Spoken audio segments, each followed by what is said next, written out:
Ahibati fillah, il n'est pas étonnant que ce racisme a débordé jusqu'à ce qu'on voit ce qu'on entend aujourd'hui. Vous avez peut-être suivi les informations, ce qui s'est passé, etc. Eh bien, en Libye, des émigrés pris pour des esclaves, vendus en tant qu'esclaves. Eh bien, la cause, c'est quoi? Alors, on retourne en arrière. Je vous ai dit, c'est pas il y a 14 siècles ce que je suis en train de... Là, on parle d'aujourd'hui, 20e siècle, 21e siècle. On revit ce qui a été vécu il y a plus de 14 siècles. Peut-être 17, 18, 20 siècles en arrière. Regardez le retard. On retombe dans l'esclavage. Certains prennent des immigrés et les vendent afin qu'ils soient esclaves. À notre époque, en 2017. Mais où va le monde? À cause de quoi? Cette brèche qu'on a ouverte, au quoi? Au racisme. Pourquoi? Celui qui est pris, qui est immigré, qui essaie de s'en sortir, parce qu'il est noir. Alors certains prétendent que, parce qu'ils sont noirs, ils sont inférieurs. Toi, tu es meilleur que Bilal. Toi, tu es meilleur qu'Oussama ibn Zayd. Toi, tu es meilleur que Muslim. Tu es meilleur qu'Al-Bukhari. Tu es meilleur qu'Abu Daoud. Tu es meilleur que At-Tirmidhi. Tu es meilleur que An-Nasa'i. Eh bien, tout cela, soit ils étaient noirs, soit ils n'étaient pas arabes. L'imam Al-Bukhari n'était pas arabe. L'imam Muslim de Khurasan, il n'était pas arabe. L'imam Abu Daoud, les plus grands rapporteurs de hadith et savants, parmi les plus grands savants du hadith. L'imam At-Tirmidhi n'était pas arabe. L'imam Abu Daoud n'était pas arabe. Tous ces savants-là n'étaient pas arabes. Et après cela, on prétend parce qu'on est arabe, et je ne vise pas que les arabes, ça peut venir d'autres aussi, mais c'est une réalité. Certains prétendent parce qu'ils sont arabes, qu'ils sont meilleurs. L'arabe n'est pas meilleur que le noir n'est pas meilleur que l'arabe, le blanc n'est pas meilleur que le noir n'est pas meilleur que le blanc, sauf dans un contexte religieux, on dit si une personne craint plus Dieu que l'autre. Et de façon générale, même s'ils ne sont pas musulmans croyants, on va distinguer les êtres humains d'après leur qualité, pas d'après leur couleur.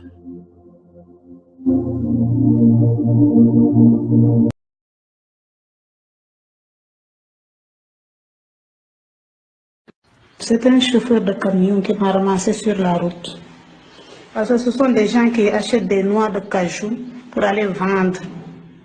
Tu ne sais pas si on t'a vendu, parce que dès que tu arrives dans un pays, tu ne comprends pas ni la langue, ni ce qu'on parle là-bas. Tu ne connais rien. On nous a vendu à un Libyen. Ça veut dire que tu es obligé de coucher avec lui. Tu es obligé de coucher avec lui autant qu'il veut, à la manière qu'il veut. Tu ne peux pas fuir parce que la nuit, on t'attache. Il y a des ferrailles comme ça. Il y a des chaînes en haut. On te déshabille, on attache tes mains.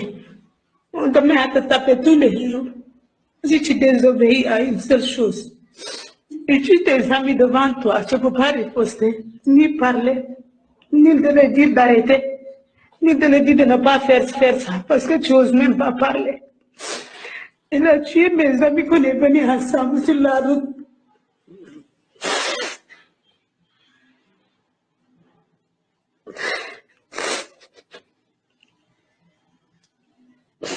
Je peux arrêter un peu.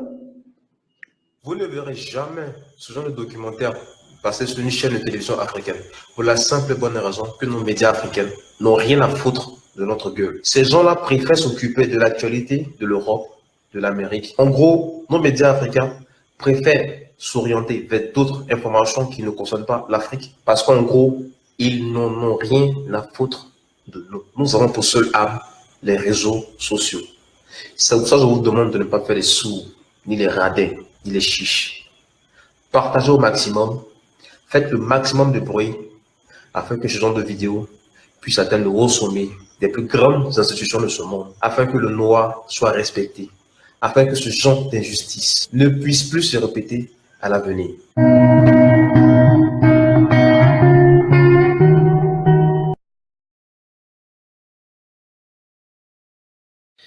Bonjour chers frères et sœurs africains, je me présente comme Hassan, je suis de nationalité camerounaise et réside actuellement en Libye, dans la capitale Tripoli.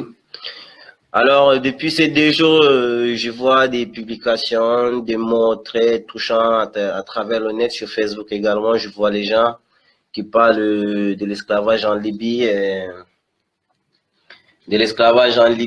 des noirs vendus en Libye quoi. Alors, moi, en tant que noir et aussi rescapé de ce qui se passe ici en Libye. Donc, je me suis dit que c'est mon devoir de vous parler de ce qui se passe ici et de vous dire comment cela se passe, dans quel endroit exactement que cela se passe ici en Libye. Parce que moi, je réside actuellement en Libye, je suis à Tripoli, je ne me suis pas encore déplacé et ça fait déjà 1 an, quelques mois que je suis ici. Alors, avant de commencer, j'aimerais d'abord vous préciser exactement de là où tout ceci se passe, dans les endroits où, dans les villes où cela se passe en Libye, quoi. Bon, avant de commencer, je vais vous dire, je vais vous citer la première ville qui s'appelle Sabha, qui se trouve vers, si je ne me trompe pas, sud-ouest ou entre sud comme ça. C'est la ville qui est frontalière entre le Tchad et le Niger. Après, il y a la ville de Ben Walid où cela se passe. Il y a aussi la ville de Tripoli, il y a aussi la ville des Zavrata. Et sans déconner, bon, je vais vous dire, il y a aussi le Niger et le Tchad qui sont derrière tout ça, parce que ça commence dès là-bas avant d'arriver en Libye. Parce que ce n'est pas seulement qu'en Libye qu'on vend les Noirs. Donc cela commence au Niger et au Tchad. Vous avez compris. Donc au Niger, il y a la ville d'Agadez. Quand vous allez dans cette ville, il y a des hypocrites, des êtres humains, des Noirs africains qui vendent leurs frères là-bas. On les appelle les coxeurs, autrement appelés par le bon français, trafiquants d'immigrés ou bien clandestins, passeurs. Donc quand vous allez à Agadez, ces gens, ils vous prennent. Ils vous rassurent qu'ils vont vous amener en Libye dans les bonnes conditions. Et ils vous proposent leur prix. Quand vous payez maintenant votre prix à vous, prenons par exemple, Agadez Sabha. Agadez Sabha, on vous dit 150 000 ou 200 000. Vous discutez, vous payez 120 000, 130 000, 140 000, tant pis. Quand vous donnez votre argent, ils prennent votre argent, ils mettent dans les poches, ils vous mettent entre les mains des chauffeurs qui vont vous amener à Sabha. Arrivé à Sabha maintenant, c'est eux-mêmes qu'ils ont des contacts à Sabha. Donc, avant que vous arriviez à Sabha, eux, ils contactent leurs contacts, ils disent à ces gens, j'ai tel nombre de personnes dans cette voiture, tel nombre. Parce que c'est les convois, les gens qui quittent Agadez pour le Niger, pour Sabha, ils quittent là-bas par convoi. Peut-être 6 voitures, 7 voitures par jour aussi, même 10, parfois 20, parfois 30. Et tu peux avoir un coxeur qui a peut-être 3 voitures et dans toutes les voitures, chaque voiture, on prend 25 personnes. Et dans toutes les voitures, il appelle son contact à Sabha, il dit j'ai tel nombre de personnes, j'ai tel nombre de personnes. Quand son chauffeur va arriver avec les clients à Sabha, on vous met dans une maison. Toi-même, tu vas voir. Après qu'on vous met à Sabha, il y a des Arabes qui viennent. On dit celui-ci tel nombre, celui-ci tel nombre. Mais toi, tu ne comprends pas l'arabe parce que tu es nouveau, tu ne comprends pas l'arabe. Moi, je comprenais l'arabe. Quand je suis arrivé à Sabha, j'ai compris ce qui s'est passé. J'ai essayé de m'échapper, mais ça n'a pas marché. Donc, quand vous arrivez, on vous met dans les maisons. C'est les frères nigériens, les frères des nationalités du Niger qui habitent à Agadez même. Ils ne sont pas des Libyens, ce sont des Bouzaïs, ce sont des Bouzous du Niger. Mais là, maintenant, quand vous arrivez à Sabha, ils vous mettent. Il vous met maintenant là-bas. Il vous dit, les Arabes vous proposent tel nombre de personnes. Donc, ils vous vendent à 1200 dinars. 1500, 2500, donc 1200 là, ça fait 120 000. Là maintenant, et les gens, et parfois même les gens qui achètent les Noirs à Sabha, ce sont des Noirs même, ce sont des Ghanéens, des Nigériens, les gens du Nigeria et les Tchadiens qui sont parmi, mais ils ne sont pas nombreux les Tchadiens, ce sont les Toubos, on les appelle les Toubos, ils habitent dans le Sahara du Tchad et de la Libye. Arrivés là-bas, eux, ils vous achètent, ils vous mettent dans leur ghetto. Qu'est-ce qu'ils font? Quand ils vous achètent, là, ils vous amènent dans les ghettos. Il vous dit maintenant, vous sortez de vous. Donc, c'est comme si, en tout cas, il vous pose toutes les questions. On te dit, donne le numéro de tes parents. On te dit, tu sors de quelle nationalité, quelle ville, tout ça, on écrit sur un papier. Là, on te donne un ultimatum de 3 jours. On te dit, tu as un tel somme à payer. Moi, par exemple, quand on m'a vendu, on m'a demandé 300 000 francs à Sabha. Voilà comment ça s'est passé. Je suis arrivé à Sabha, on m'a vendu. Quand je suis arrivé là-bas, on me demande. Moi, je sais que j'ai payé mon argent depuis Agadez à 250 000. Arrivé à Sabha, on me propose, on m'amène, on me demande 300 000. J'ai dit, mais pourquoi 300 000? On me dit, ici, tu dois payer 300 000 avant de passer.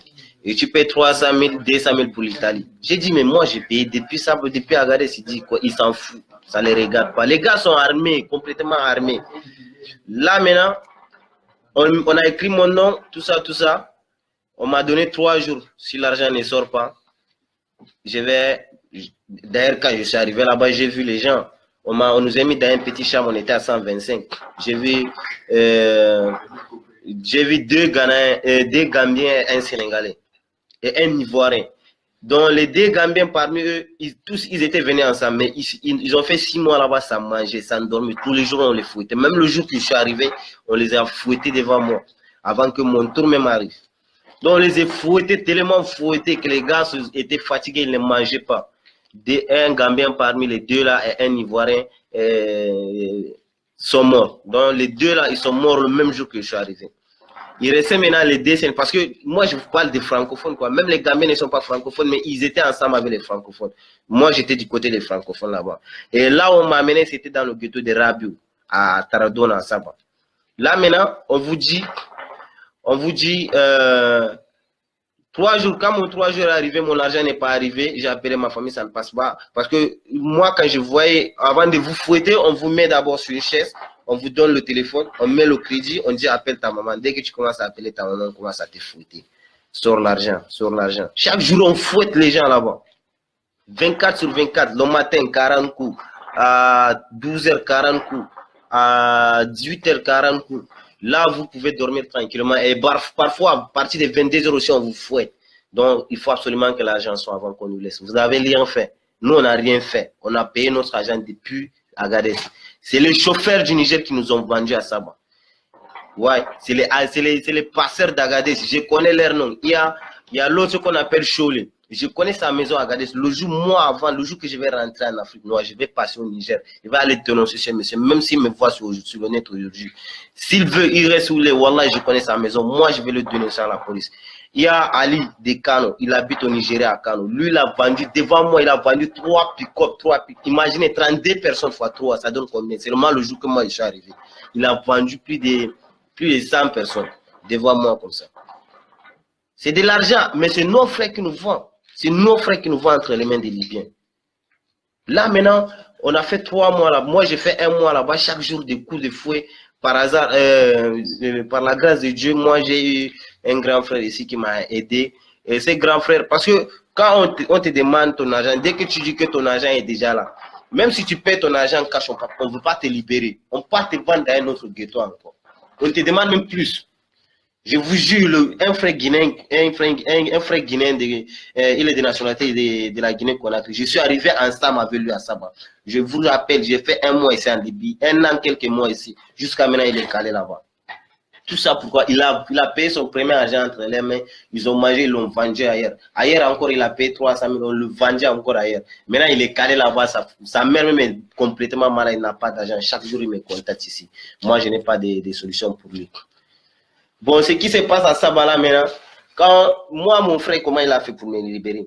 Lui, parce qu'il a tiré en Libye, donc il s'est pris pour un Libyen, il a dit qu'il a besoin d'acheter un noir, tu vois. Parce qu'il vend les noirs là-bas. Si tu dis là-bas, tu n'as pas d'argent à payer, on te vend entre les frères chez les Libyens. Là, maintenant, tu pars, tu travailles dans les jardins, tu fais même 2 ans, 3 ans, 4 ans sans rien avoir, ni à manger, ni rien. On ne te donne pas à manger. Tu imagines, on vit dans un monde du 21e siècle. En 2017, les Noirs sont vendus en Libye pendant foiré. Et tout ça, c'est à cause de nos frères nigériens. Les Nigériens, même les Tchadiens, les Toubos. Dans la ville d'Injamena, ils vendent les Érythréens ici à Saba. Ils vendent les Érythréens à Ben Walid. Ils vendent les Éthiopiens en Libye. Les Toubos, tout ça, c'est entre le N'Djamena et Agadez que ça se passe. Avant d'arriver maintenant à Zabrata et en Libye. Là, maintenant, moi, je vous parle de ce qui se commence entre les mains de nos frères. C'est eux qui nous vendent en Libye. C'est eux. Il y a d'autres même qui ne sont pas tellement sûrs que vous payez votre argent à Agadez. Arrivez maintenant au Sahara, on vous abandonne. On vous abandonne au Sahara. Moi, j'ai vu des squelettes déjà morts au Sahara. Des noirs comme ça, plus de 8 corps couchés. C'est seulement les squelettes. Bon, là, maintenant, ce qui se passe, j'ai fait 1 mois là-bas. Chaque jour, le matin, il y a... Parce que si tu fais plus d'1 mois, on te déplace au niveau de la fouet, on t'amène au niveau de l'électricité. Là-bas, c'est le graphe, alors. À 4, vous dormez, on vous réveille avec de l'eau, on vous branche avec le courant. Tu imagines un être humain, tout ça pour de l'argent. À 4, tu t'attendais même pas. Tu es dans ton sommeil, on verse de l'eau. On est couché comme ça là, par an. On est couché par an. Donc on vient, on vous verse de l'eau. On branche le courant, on met chacun sur une chaise, on lui met de l'eau, on branche le courant. À 4 heures, on appelle ta maman, il faut que l'argent sorte. Ta maman est en train de dormir, toi tu es en train de crier au téléphone. Les Ivoiriens, les Ghanéens, les Nigériens, la majorité de ces gens, ce sont les Ivoiriens qui sont vendus, les Gambiens, les Nigériens, parce que eux, les gens du Nigeria, parce que... J'arrive. Maintenant, ce qui se passe là-bas, là, moi, je vous dis, à Saba, là, c'est nos frères qui nous vendent. À Saba, c'est nos frères. Là, maintenant, je vais vous expliquer ce qui se passe dans la ville de Ben Walid aussi. La ville de Ben Walid, c'est une ville tellement hypocrite. Moi, je me dis souvent même, quand vous allez venir en Libye, là, vous allez même dire que vous n'êtes pas dans un monde, vous êtes dans un enfer. Ces gens, ce sont des lâches, des hypocrites. Eux, là, c'est les vrais Arabes de la Libye. Eux, ils attendent les gens qui viennent en Libye se chercher pour rentrer en Afrique. Comme par exemple les Tchadiens aussi. Il y a certains Tchadiens qui à l'heure où je vous parle, on a des frères Tchadiens qui sont enfermés. Je travaille avec des frères Tchadiens ici. Ils sont enfermés, on les demande 15 000 dinars par personne. 15 000 dinars par personne, là, ça fait 1 100 000. 1 100 000 par personne. Ils sont à 3. Et chaque personne, par jour comme ça, là, on les fouette, on nous appelle au téléphone, ils sont en train de crier.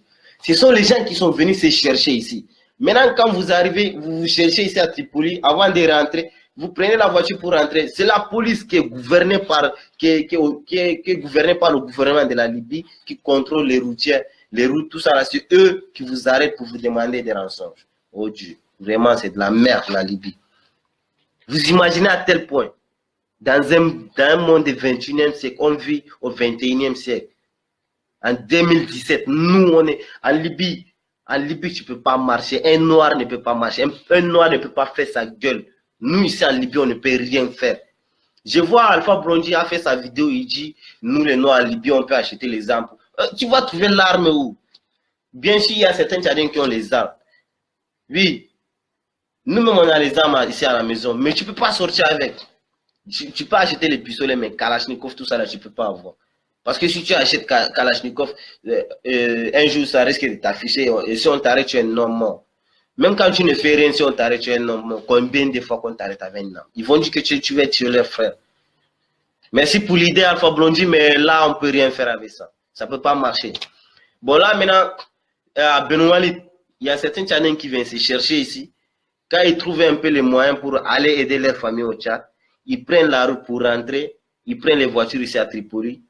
Arriver dans le contrôle, tout ça, il y a les contrôles qu'ils arrivent à négocier, à payer, tout ça, on les laisse. Des contrôles qui ne sont pas trop hypocrites.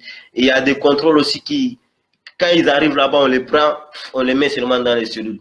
Appelez vos parents, sinon c'est de la merde. Ben Walid, c'est la ville la plus hypocrite de la Libye. Si tu es à Ben Walid, il faut dégager là-bas. Si un noir il est à Ben Walid, si tu vois la vidéo, il faut dégager. Ben Walid, c'est la zone rouge. Donc, Ben Walid, je ne sais même pas comment vous dire. Parce que la ville, là, si on vous arrête là-bas, ce n'est pas les trucs de 300 000 qu'on vous demande. On vous demande plus, 1 million, 2 millions, surtout quand on arrête un nom. Ben Walid, ça se passe à Ben Walid. Moi, je vous ai déjà dit ce qui se passe. À Sabah, ce n'est pas les Libyens. Parce que la majorité, 98% des gens qui vivent à Sabah, même, c'est les Noirs. C'est les Noirs, ce n'est pas les Libyens. Et cette ville est contrôlée par les rebelles tchadiens, les rebelles de la Libye, tout ça. Les Toubos, les gens du Sahara, tout ça. Ce sont les Noirs. Et maintenant, allons sur Tripoli. Comment ça se passe ici à Tripoli? À Tripoli, ici, comme moi, je suis encadré dans l'entreprise où je travaille, je n'ai pas de soucis. Je peux marcher.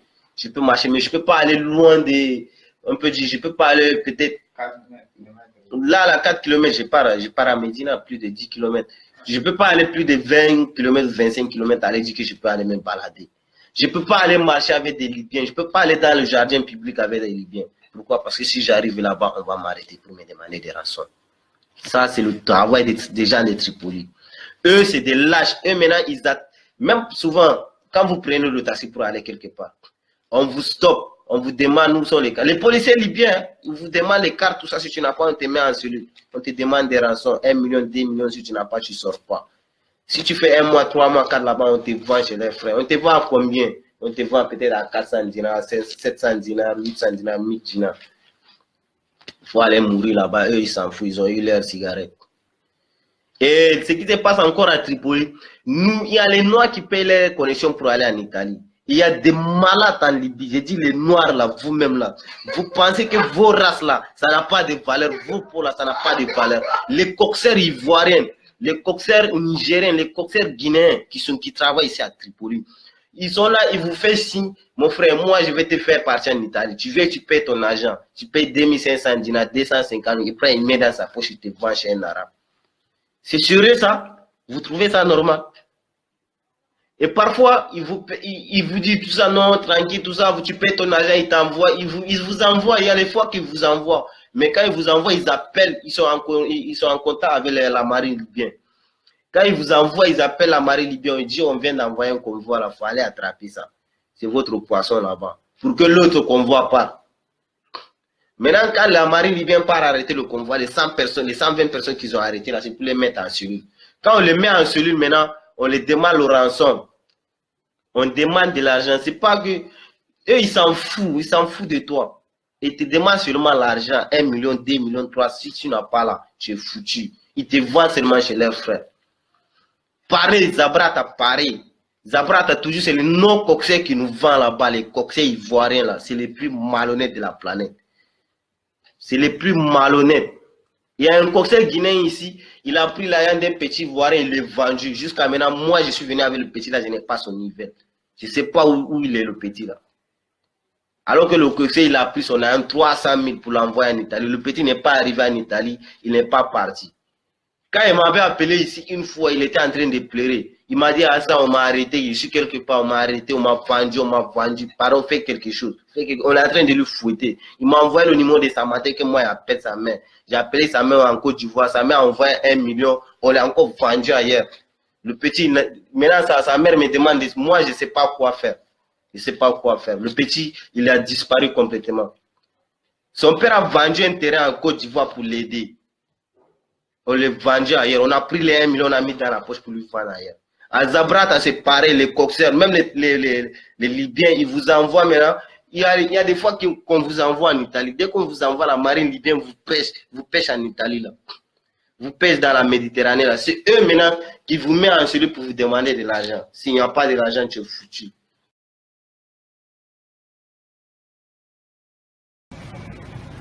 Abraham, bonjour. Bonjour monsieur. Tu rentres de Libye, Effectivement. où tu as vécu l'horreur, où on t'a mis en esclavage. Oui. Je voudrais que tu racontes à nos jeunes internautes Oui. Ton parcours de départ de la Guinée-Conakry jusqu'à ton retour en Guinée, D'accord. l'horreur de ce que tu as vécu. D'accord. Et je voudrais que tu fasses, si on peut appeler ça, bénéficier nos jeunes concitoyens de ton expérience de manière à ce qu'ils cessent de prendre la route pour aller vers un Eldorado supposé. D'accord. Voilà, je te laisse la parole. Ok, d'accord. Je suis Abraham Sanfina, communément appelé. Je suis allé en Libye. Nous sommes rentrés en Libye, c'était le 20 mars 2017. De la Libye jusqu'à ce que nous sommes arrivés à Zabrata, qui est une ville côtière, où nous avons été embarqués dans un canot pneumatique pour pouvoir aller en Italie. On était au nombre de 155 personnes. Vraiment, le voyage a été vraiment horrible. C'est un voyage à ne pas faire. Quand je suis rentré en Libye, nous avons été embarqués dans un 4x4 au nombre de 38 personnes.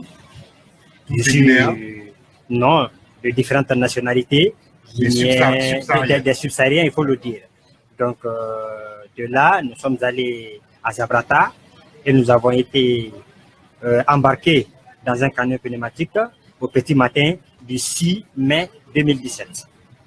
Interceptés par la marine libyenne, nous avons été conduits à un premier temps dans une prison, dans une ville qui est appelée Zouara, où nous avons passé 48 heures.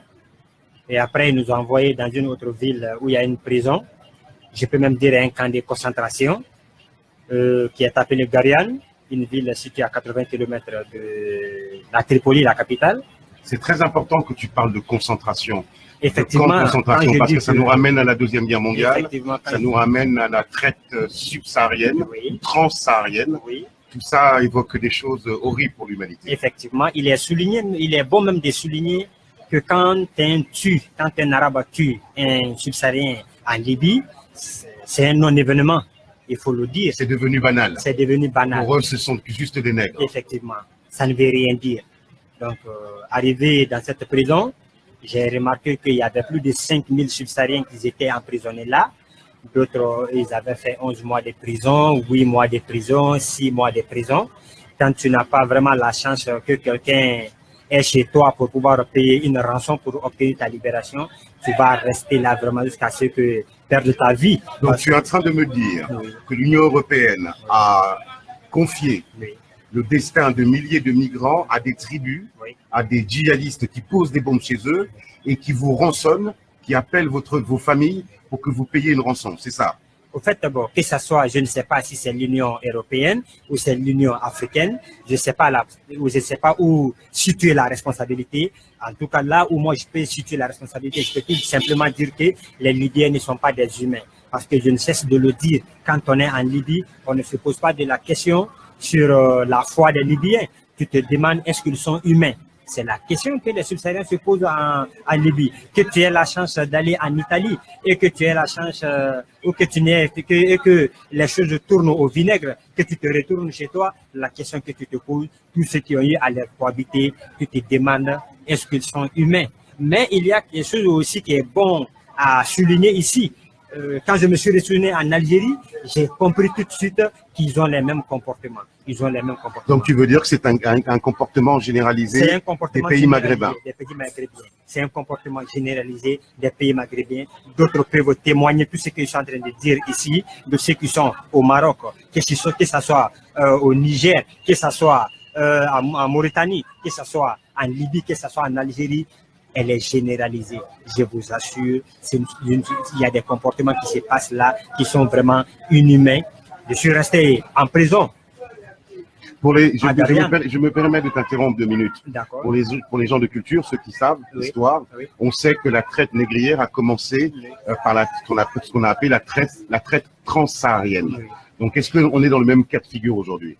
Au fait, je peux dire que la manière a changé un tout petit peu. C'est l'esclavage moderne. C'est l'esclavage moderne, je veux dire. Parce qu'aujourd'hui, les gens sont en train de parler sur les antennes, dire que oui, les Noirs sont vendus en Libye, ainsi de suite. Mais ils ne savent pas pourquoi les Noirs sont vendus. Ils ne savent pas pourquoi aussi les Noirs sont achetés. Aujourd'hui, on n'achète pas les Noirs ou on ne les vend pas pour pouvoir aller les faire travailler. Même si tel est le cas, mais moi je vais dire à 90 ou 95%, les Noirs sont achetés tout simplement pour pouvoir les revendre. Les groupes qui vont venir les acheter, ils vont les torturer, les électrocuter, faire du n'importe quoi, afin que ces personnes appellent leurs familles respectives au pays pour pouvoir verser une somme dans leur compte pour pouvoir obtenir la libération de ces gens qui sont vraiment vendus. Tu m'as raconté tout à l'heure une histoire qui m'a vraiment touché. Oui. Quand tu étais en prison, tu as raconté que un chef libyen était venu acheter des femmes pour son propre compte. Oui. Tu peux nous la raconter, s'il te plaît, que les gens comprennent? Ok, d'accord. Avant d'arriver là, je vais donner plus de détails par rapport à ce sujet. D'abord, dans notre équipe, dans notre groupe, je vais dire, on était accompagné de 2 femmes. Il y avait 2 femmes ou 2 filles, je veux dire, dans notre groupe. Ils étaient tous en état de famille. Il y a une qui était enceinte de 4 mois et l'autre de 6 mois. Mais je vous assure, ces filles ont été violées de tout le trajet, à commencer par Zintan jusqu'à ce que nous sommes arrivés à Zabrata. Ces filles ont été violées je ne sais combien de fois, je ne sais par combien de personnes. Ça, c'est la première. En deuxième position, quand nous avons été emprisonnés à Garian, le mois de Ramadan est arrivé, ils sont venus faire sortir les femmes et les filles pour pouvoir, en nous disant que c'était juste pour les rapatrier au pays. Ce qui était faux, c'est un autre baron libyen qui allait verser une somme d'argent aux responsables de cette prison, faire sortir ces femmes, parce que le monsieur avait sa propre prison, il est parti les garder là et il appelle ses frères libyens ou arabes pour leur dire j'ai des femmes à vendre et ils vont venir faire leurs sales besoins et l'argent va tomber lui dans sa caisse. Voilà. Alors, comment ça Abraham, on parle des Libyens, on parle du monde maghrébin, on dénonce leur racisme. D'accord, on est d'accord. Mais pour que tu partes de la Guinée, pour arriver jusqu'en Libye, Oui. il a bien fallu qu'il y ait des passeurs d'origine guinéenne et d'origine malienne, je suppose. Effectivement. Tu peux me raconter comment ça s'est passé avec eux? Bon, au fait, comme vous avez dit, il y a des passeurs d'origine guinéenne, ivoirienne, sénégalaise, et ainsi de suite.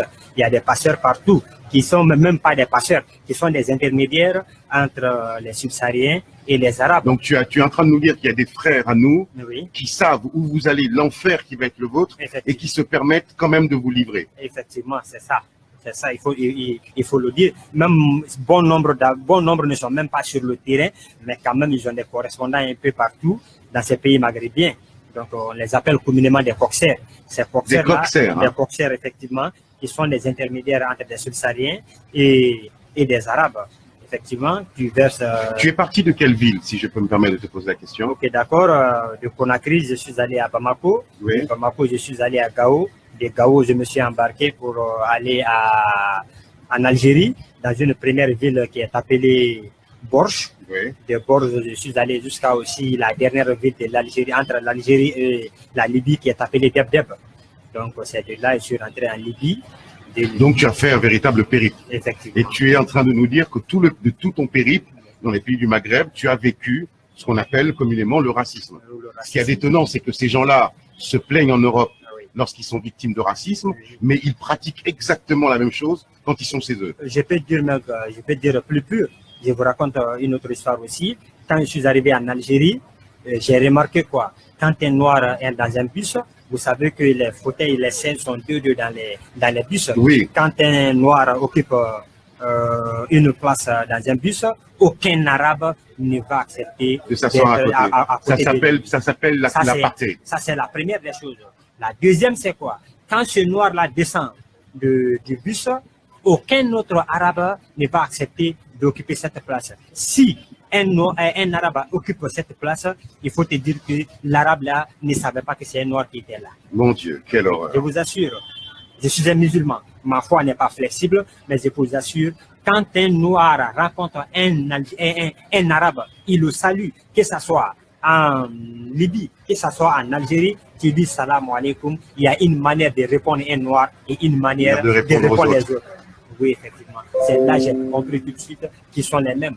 Je vais donner des précisions. J'étais à Bouinan. Si vous quittez Algerville, vous venez à Blida. De Blida, vous partez à Bouinan. Quand j'étais à Bouinan, l'imam de la grande mosquée de Bouinan, quand je l'ai salué, il s'est comporté de la même sorte. J'ai dit que et ces gens-là se disent musulmans. Effectivement. Ils ne sont pas d'hommes de foi, je vous assure. Ce ne sont pas des hommes de foi. Ce ne sont pas tu te posais la question de savoir tout à l'heure s'ils avaient une âme, s'ils étaient humains. Oui. Pourquoi tu t'es posé cette question? Parce que par rapport à leur comportement, tout le trajet que j'ai eu à faire, quand nous étions en prison, on avait droit à un morceau de pain pour 24 heures. Ça, c'est la première des choses. On était au nombre de 100 et combien dans un conteneur. Vous voyez, avec le soleil qui se trouve dans ces pays maghrébins, on était enfermés dans un conteneur. Pourquoi ils ne sont pas humains? Un détenu peut tomber malade, vous les appelez. Dire qu'il y a un détenu qui ne se sent pas bien, la personne va rester là jusqu'à mourir. Ils vont venir prendre son corps pour aller le jeter. Ce n'est pas leur problème. Je dis bien, ils vont venir prendre son corps pour aller le jeter. Je vous assure, ça s'est passé une dizaine de fois à ma présence. J'ai deux dernières questions à te poser. Oui. Nous savons que le problème libyen a été déclenché par la France. Oui. La France était en première ligne, et notamment Monsieur Bernard-Henri Lévy, qui est allé à Benghazi, nous montrer soi-disant les horreurs qui étaient perpétrées par Kadhafi, et puis Nicolas Sarkozy est intervenu. Est-ce que tu as un message, compte tenu de ton parcours, de ce que tu as vécu dans ces pays-là, est-ce que tu as un message personnel à faire passer à messieurs Nicolas Sarkozy et à monsieur Bernard-Henri Lévy? Ok, d'accord. Il est important de souligner un passage. Vous avez dit tout de suite que le problème libyen a été déclenché par les Européens. Mais le comportement libyen n'a pas été déclenché par les Libyens. Ils sont inhumains tout simplement. Ils sont inhumains tout simplement. Ils sont inhumains tout simplement.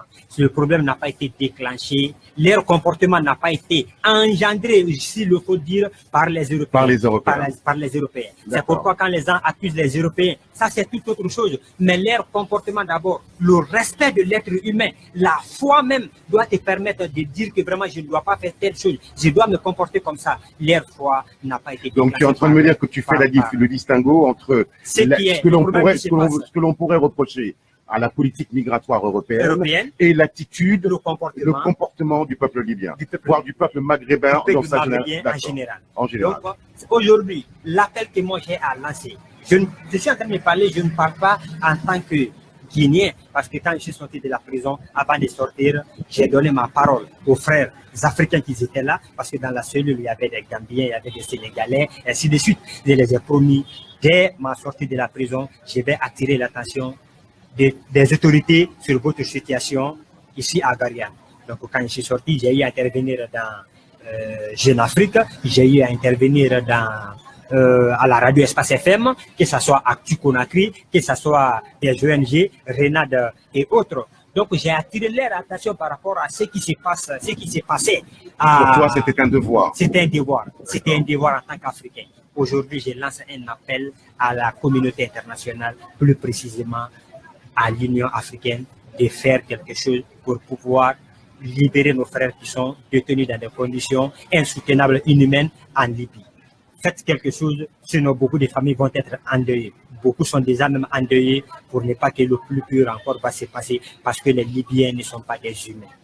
J'ai une dernière question à te poser. Oui. Quel serait ton message à la jeunesse africaine et particulièrement à la jeunesse guinéenne, celle qui pense que de l'autre côté de la Méditerranée, c'est beaucoup mieux? Ok, d'accord. Dans ce sens, je sais que le moment n'est pas opportun parce qu'il faut le dire. Aujourd'hui, nous sommes en train de se battre pour pouvoir obtenir la libération de nos frères qui sont en Libye, ou pour pouvoir au moins obtenir gain de cause par rapport à ce qui se passe en Libye. Parce que vous n'êtes pas sans savoir que la Libye est un membre de l'Union africaine. La Libye est sur le continent africain. La Libye n'est pas sur le continent européen. La Libye est sur le continent africain. On doit vraiment se battre maintenant là pour que ce qui se passe en Libye cesse. Parce que quand les Libyens sont chez nous ici, quand les Maghrébiens sont chez nous ici, ils ne sont pas inquiétés. Pourquoi nous, les Noirs, nous allons être inquiétés chez eux? Pourquoi oui, tu as raison, ils viennent ici faire fortune, ils sont intégrés, on ne les inquiète pas. Les Africains, enfin les subsahariens, les Libanais ici, les Algériens, les Marocains ne sont pas victimes de racisme. Par contre, chez eux, dès qu'on y va, c'est des problèmes. C'est n'importe quoi. Voilà, aujourd'hui, ce qui est primordial, ce qui est impératif, c'est comment faire pour que ce qui se passe en Libye cesse. C'est pourquoi je lance un appel à l'Union africaine. D'accord, j'ai une dernière question. D'accord. Moi, je voudrais que tu expliques à notre jeunesse, si possible, qu'il vaut mieux construire ici, notre pays, plutôt que d'aller vers un mirage, un Eldorado qui n'existe pas. Ok, d'accord. En fait, consciencieusement, un homme doit vivre libre. C'est pourquoi quand je suis sorti de la prison, je me suis retourné en Algérie. Mes amis m'ont convaincu pour pouvoir, ils ont tout fait pour que je puisse rester là. Je n'ai pas accepté. Et tu as voulu rentrer chez toi. Effectivement, j'ai contacté OIM International, Organisation internationale pour les migrants, qui m'ont mis en contact avec leur bureau qui est en Algérie. Mais je voyais que chaque fois, ceux qui sont en Algérie m'appelaient pour me poser des questions. Je les ai dit que je ne suis pas venu ici pour parler les gros français. Je suis allé vers vous pour pouvoir au moins rentrer chez moi. Donc, comme ça a traîné, je suis venu jusqu'en Côte d'Ivoire de mes propres moyens. J'ai eu un billet d'avion et je suis arrivé en Côte d'Ivoire. De là, la représentante de OIM qui est en Guinée m'a envoyé un billet d'avion pour Conakry. Donc, c'est un peu ça. Un homme doit vivre vraiment libre. Bien vrai que nous sommes ici, que ce soit en Guinée, que ce soit en Côte d'Ivoire, au Mali, au Sénégal, la Gambie, au Libéria, mais nous vivons librement, nous vivons tranquillement, nous ne sommes pas séquestrés. Il n'y a pas de racisme entre nous, il n'y a pas de xénophobie ou autre chose. Moi, quand même, la première des choses d'abord, même si je suis pauvre, je veux vraiment vivre libre. Est-ce que tu ne penses pas que pour vivre libre, pour pouvoir voyager librement, il faut d'abord que ton pays, la Guinée, se développe économiquement? Ça, je suis d'accord avec vous. Ça, je suis d'accord avec vous. C'est pourquoi... Parce que si nous étions riches, si nous avions un pouvoir d'achat, nulle ambassade au monde ne nous refuserait des visas. Oui, effectivement. Je pense que c'est la pauvreté qui amène tout ça. Oh, la malgouvernance. Je peux dire, il y a plusieurs facteurs. Il y a plusieurs facteurs. Parce que même il est stupide même de s'hésiter dans le vide. Oui, c'est bien de le dire. Il est vraiment bête de s'hésiter dans le vide. Je vous assure qu'on a beaucoup de frères aujourd'hui, subsahariens, qui sont en Libye dans une situation que j'appelle si je savais. Qu'ils appellent si je savais. Tu appelles cette situation-là si je savais. Si je savais. C'est une forme d'humour. Je vous assure. Face à une situation dramatique. Effectivement, ils sont là aujourd'hui. Les parents n'ont pas les moyens pour les envoyer de l'argent pour se retourner ou pour continuer le chemin. Et ils sont en train de souffrir aujourd'hui au bord, dans ces villes côtières. Voilà un peu la situation. Abraham, je te remercie pour ton témoignage qui va servir à nos jeunes compatriotes. C'est un devoir. Je retiens une phrase, si je savais. J'espère qu'ils sauront par ton témoignage. Merci.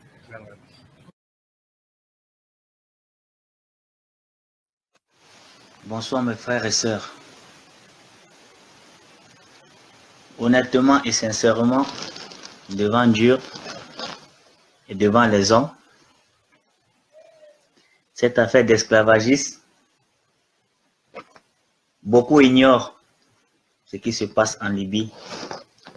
Mais je suis surpris de voir qu'il y a tant de manifestations sur les réseaux sociaux. Beaucoup nos frères, nos grands frères, Alpha Blondy, etc., de Claudissa qui nous soutiennent, qui font le combat pour nous. Sincèrement, je suis vraiment content pour une telle mobilisation côté de Paris. Et j'interpelle les immigrés de l'Italie, les concernés eux-mêmes. Beaucoup d'immigrés ont la langue fermée, la bouche fermée aussi. Ils ne veulent pas le parler. Parce qu'on s'est dit, ça ne sert à rien de parler. Peut-être ça ne va rien changer. Mais moi, je fais l'effort de parler. Vous avez peut-être vu les vidéos de la ventre de Black. Mais ça, c'est très tard. Vous n'avez que vu juste une petite partie. Vous avez que vu les vidéos de 2016, de 2017, pardon. Où sont passées des vidéos de 2013. Où sont passées des vidéos de 2012. Où sont passées des vidéos de 2014. On ne vous montre pas ça. La ventre de Black, ça fait mal, c'est vrai.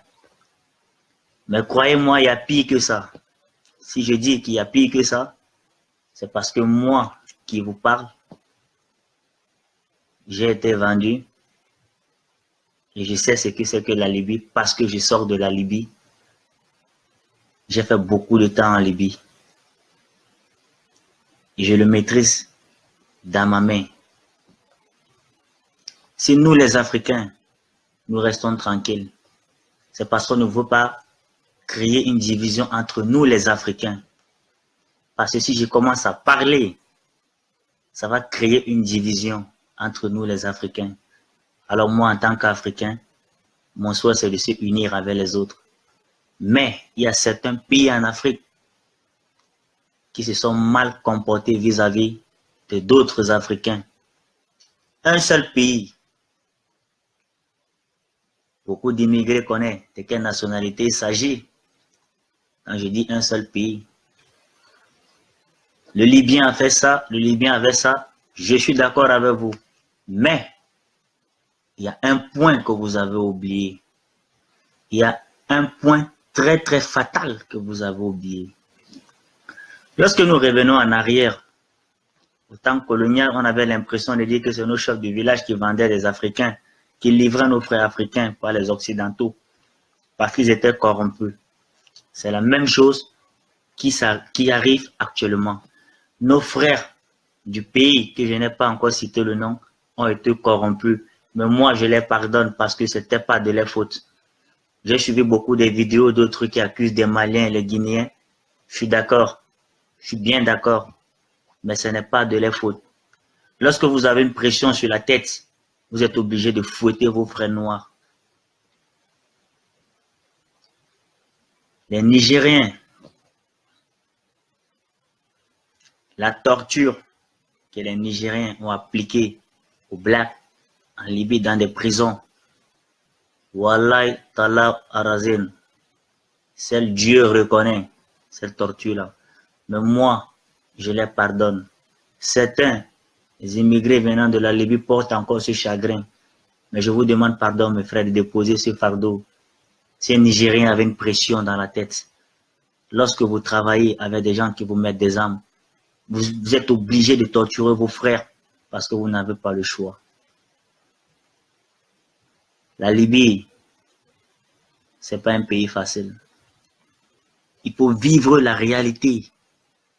Il faut vivre sur le terrain libyen pour comprendre exactement ce qui se passe. Moi, J'ai été vendu à 150 000 francs CFA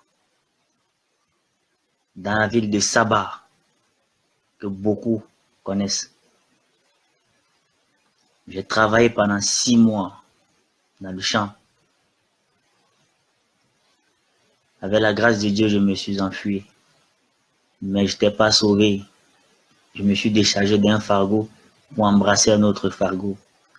J'ai fui de Sabah pour Ben Walid. Beaucoup connaissent. J'ai été kidnappé par un groupe de rebelles. Le chef des rebelles s'appelait Abdou Karim. Pour ceux qui sont passés à Ben Walid, connaissent bien cet homme. Cet homme peut détenir près de 350 femmes africaines, là où je vous parle.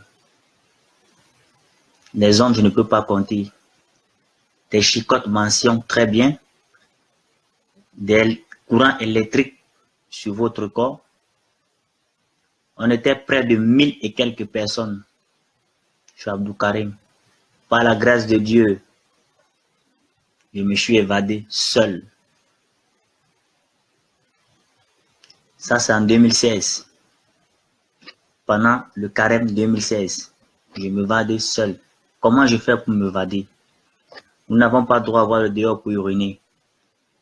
Mais parce que je parle l'arabe, ça m'a donné l'opportunité d'aller faire des selles à l'extérieur. Et j'ai profité de ces selles pour m'enfuir avec des âmes qui me poursuivaient. Je n'ai jamais couru. Cette nuit-là, j'ai vraiment couru. Et je crois que c'est, s'il fallait nommer même, ou me donner un trophée, j'aurais dû bénéficier d'un trophée pour la course que j'ai faite. Parce que je sauve ma tête. Quand j'arrive à l'extérieur, je ne peux pas aider mes frères qui sont à l'intérieur. Je ne peux pas me plaindre chez quelqu'un. Tous, c'est le même panier. Lorsque les ONG viennent regarder des blacks dans des prisons, on vous habille en ensemble Adidas pour donner l'impression que ça va, vous allez bien dans la prison. Il n'y a pas un immigré qui va parler, tu es mort. Ils arrivent dans l'intention de vous déporter. Ils ne vous déportent jamais.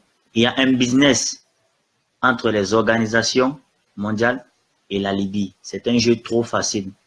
L'armée maritime de la Libye qui est censée vous soutenir, qui est censée vous donner l'hospitalité en vous déportant dans vos pays respectifs, ce même armée maritime vous récupère dans l'eau et vous revend à d'autres rebelles qui vous torturent et qui vous fait venir de l'argent par vos familles.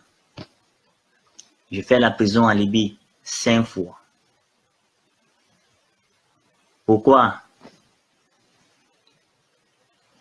En traversant la mer Méditerranée, on te prend dans l'eau. C'est le pire cauchemar de ta vie qui commence. Tu n'as pas de moyens même pour manger. Tu sors dehors pour te défendre, on te kidnappe. C'est pas facile. Alors s'il faut commencer à citer les nationalités en Libye qui ont fatigué les Noirs, précisément comme moi, on ne peut pas s'entendre. Mais cette Noir-là, ils ont été utilisés par la barbarie libyenne avec des armes. C'est le seul pays au monde que moi j'ai vu. Il y a le marché des armes. Chaque vendredi, dans les carrefours, on vend des Kalachnikov à 150 dinars. C'est en Libye. Les jeunes filles, si vous voyez nos sœurs en Libye, la manière dont on torture les sœurs, avec la prison des Rastas, on vous déshabille, vous les hommes, on te demande, toi, un homme, de coucher ton frère, ton pote que tu manges avec lui, tu dois le coucher. Si tu ne le fais pas, mon frère, tu n'as plus de jambes, casse tes pieds avec des armes. Le chef d'État africain, vous restez tranquille, la bouche fermée. La petite vidéo, rien que la petite vidéo que vous avez vue, qui fait mal, qui me fait mal, a fait flipper déjà le monde. Si on vous montre la réalité normale, Ça risque de déclencher la troisième guerre mondiale. Mais nous n'avons pas de téléphone en ce moment pour filmer tout ce qui se passe. Il y a pire que vendre les blacks en Libye. Il y a plus que ça. Il y a pire, plus que ça. Quand je dis pire, croyez-moi, je vais faire la Libye, de l'entrée jusqu'à la sortie. L'un n'est plus à l'amusement. Il n'y a même pas une seconde à perdre. Les Libyens ont des prisons privées. Ça veut dire chaque Libyen, il a conçu sa prison privée. Il peut attraper 15 ou 20 ou 40 blacks. Ça dépend de la dimension de sa maison, de la prison qu'il a conçue. Et vous enferme. Vous contrôlez l'argent. On ne parle pas de ces prisons-là. On ne parle pas de ceux qui sont kidnappés dans des prisons privées. Les prisons du d'État libyen que les unions européennes financent pour arrêter la fuite immigratoire, ceux mêmes gens qui attrapent des blacks dans la même Méditerranée, les revendent aux rebelles, les soumis à l'esclavage, comme vous avez vu, les fait travailler dur. Où on va? Où est-ce qu'on s'en va? Nous avons quitté nos pays respectifs parce que nos chefs d'État ne font rien. Sont venus en Europe. Tu arrives en Europe, c'est la merde. On te demande de rentrer chez toi, on n'a pas besoin de vous ici.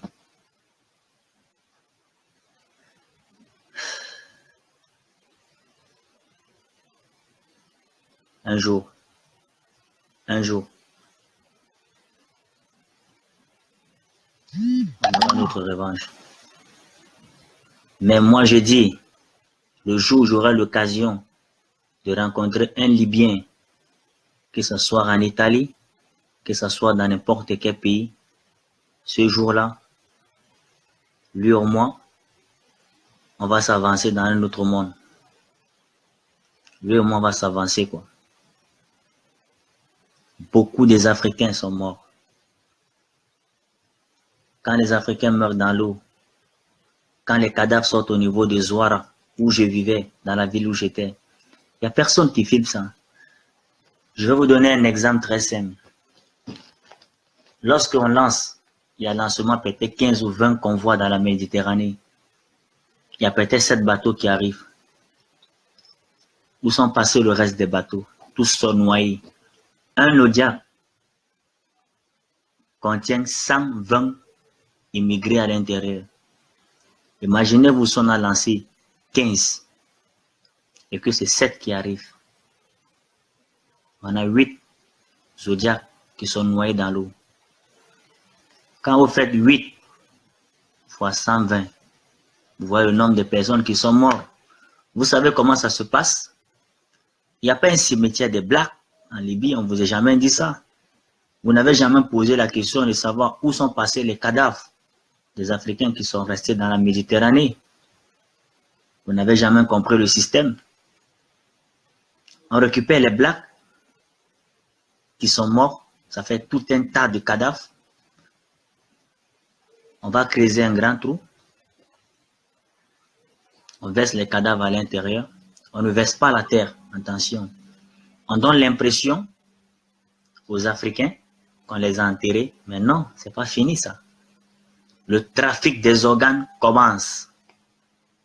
C'est ça l'enjeu qui commence. Le trafic des organes commence. Le trafic des organes, ils enlèvent des parties essentielles avant de verser la terre. Je sais de quoi je parle.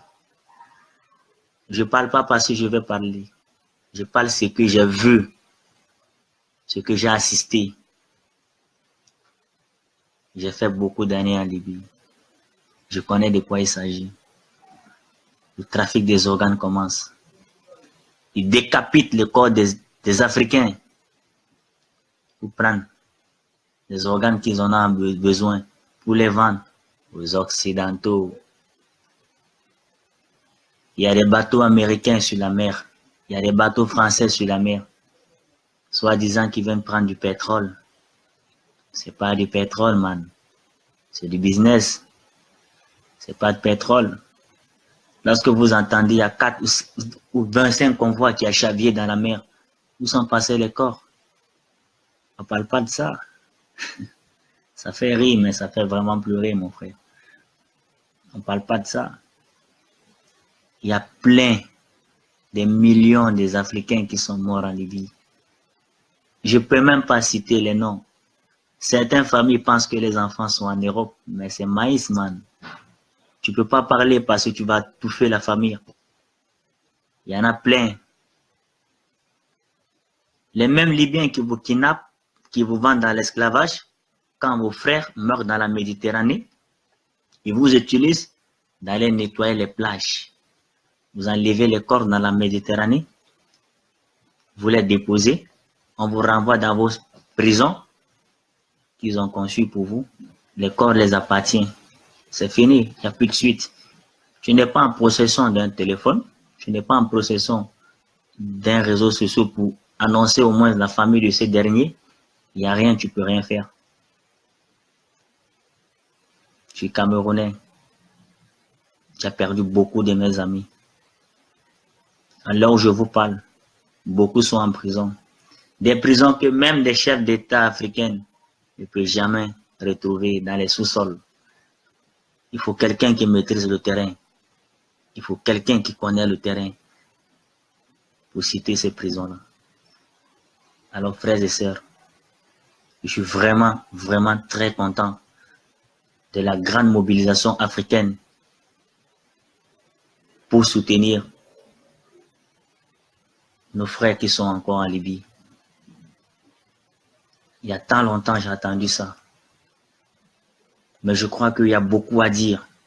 S'il fallait faire un livre, je crois que le livre, je veux m'arranger à le faire aussi. Il y a trop d'histoires à raconter pour la Libye. Parce que je suis resté longtemps. Je sais de quoi il s'agit. Je sais de quoi je suis en train de parler. Je peux plus pleurer, man. Grand frère, grande sœur, frères et sœurs, petits frères. Je peux plus pleurer. Je suis fatigué de pleurer. Nous avons trouvé des cadavres. Mais nous vous remercions tous pour cette grande mobilisation que vous avez faite pour nous aujourd'hui. Vraiment, ça me va droit au cœur. Les chefs d'État africains, que vous veniez, que vous ne veniez pas, vous avez déjà montré votre mauvais côté. Mais, avec la mobilisation de nos frères, ça nous donne encore le moral, man, de pouvoir fuir les risques qui sont là. Dieu a son dernier mot. Merci à vous. Vraiment un grand merci. Il y a beaucoup à dire. On ne peut pas tout citer en une journée. Merci. Ciao.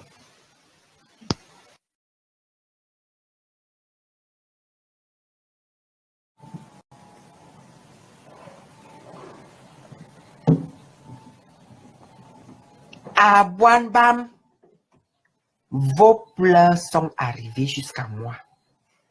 Vos cris sont arrivés jusqu'à moi. Je ne peux pas faire que là où je vois mon enfant en danger, en souffrance, dans une extrême violence, je passe comme si je n'ai rien entendu ni vu. Ce qui est sûr, je vais m'arrêter. Anti. Qu'est-ce que j'entends comme ça? Qu'est-ce que je vois comme ça? Diabo ma rebagnole. Mon boyer, je fais comment? Yine moussoir guibier, est-ce que j'enlève mes habits? Yine moulo sozout, est-ce que je marche nu? Me que carza, je pas dire à qui? Me couillon la brise, je pas pleurer chez qui ou soit nous l'aurons candy. La honte a déjà traversé mon caleçon. Akiaou, ça m'a dit, quelle humiliation pour l'Afrique. Anti, mais il ne parle bien bitiya. On appelle les choses là comment? Gnebeli bien, gnebede. Gnya yema kia ma wok mine sang. Gnya yema kia ma wok mine be. Ma wokani nwari se abo menan zing zing zing zing zing zing zing zing. Amu mya ta mi sak. Mina be wot. Min tu mi wot. Bi boal bi wot. Toi yuang. Peuple des barbares et des sanguinaires.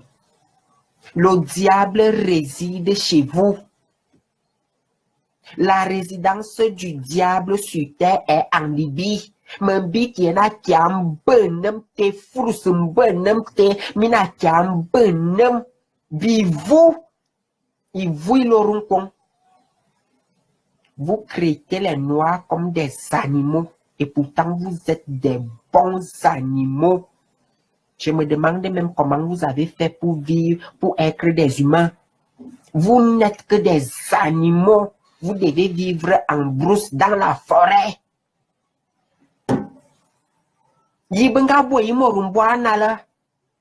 Ton semblable. En quoi est-ce que nous sommes tellement différents? Il nous faut la peau là. Rien que la peau qui nous diffère. Nous avons les mêmes yeux pour voir. La même bouche pour parler, le même nez pour sentir, les mêmes oreilles pour entendre, les mêmes pieds pour marcher. Hein? Tu vends ton semblable comme du n'importe quoi à Nementanga. À Nementanga. Ma wokmina kia sanga be sangoulun. Mina bebot. C'est l'enfer qui vous attend. Nous devons kwami à Yangimina. Les portes de l'enfer sont grandement ouvertes. Vous pouvez créer toute la technologie. Mais en enfer, il n'y aura pas de clim pour vous. Toi, l'homme blanc, crée toute la technologie que tu voudras. Mais en enfer, il n'y aura pas la clim pour toi. À Bayouan, il a Bayouan, à Bébot, même les toi, je vous déteste, je vous hais, je vous garde dedans. Je vous déteste, je vous les vis bien. Mina Bébot, min Toumi Bot, mi Boal Bibot. Mia Kwanahe, ça vous prend par où? Au 21e siècle, on ne vous a pas dit que le temps de l'esclavage est révolu et dépassé. Au 21e siècle, vous faites encore dans la traite négrière. Babalavocle Bangala est d'une extrême violence et d'une méchanceté. Mia Kwanazut. Mia Kwanazut, Mia Kwankiando, Mia Kwanazut. Au 21e siècle.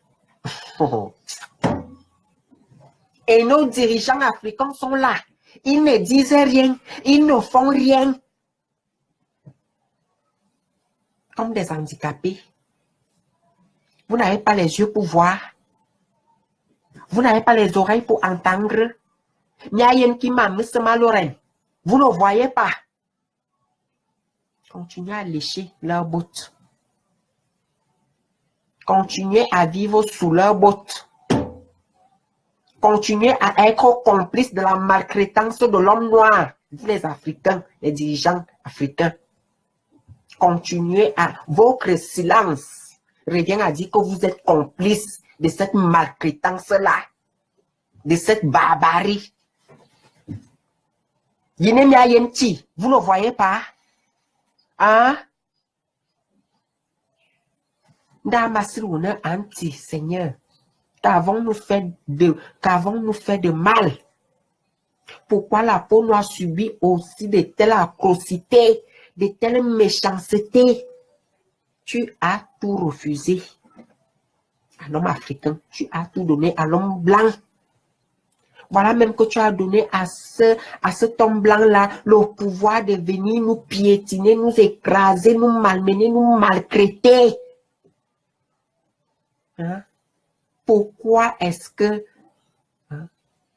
nous ne devons pas aussi avoir la paix, cette paix-là? Pourquoi à chaque fois nous devons vivre dans la peur, la crainte d'être écrasés par l'homme blanc?